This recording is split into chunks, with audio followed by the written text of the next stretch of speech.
সুবহানাল্লাহ। কি বললাম? বলছে রাসূল পাক সাল্লাল্লাহু আলাইহি ওয়াসাল্লাম বলেন, কোন নারী যদি আল মারআতু ইযা সাল্লাত খামসাহা, 5 ওয়াক্ত নামাজ যদি ওয়াক্ত আউয়ালের সাথে পড়ে, ওয়াক্ত আউয়াল বলতে ওয়াক্তের শুরুতেই পড়ে। আমাদের নারীরা দেখবেন জোহরের সময় শুরু হয়েছে সেই 12টা 1টায়, নামাজ পড়ে আসরের সময় পড়ে না, এরপরে যাই মানে টাইমের মধ্যে পড়ে না, একটু লেট করে।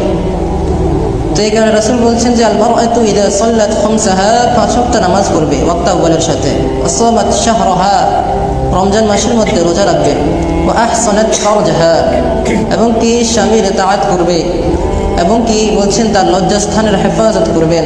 তাহলে রাসূল পাক সাল্লাল্লাহু আলাইহি ওয়াসাল্লাম বলেন, এই 4টা জিনিসের নারী যদি আমাকে গ্যারান্টি দেয়, তাহলে রাসূল বলেন জান্নাতের মধ্যে 8টি দরজা রয়েছে, এই 8টি দরজার মধ্যে যেই কোনো দরজা দিয়ে পারে সেই দরজা দিয়ে সে জান্নাতে চলে যাবে।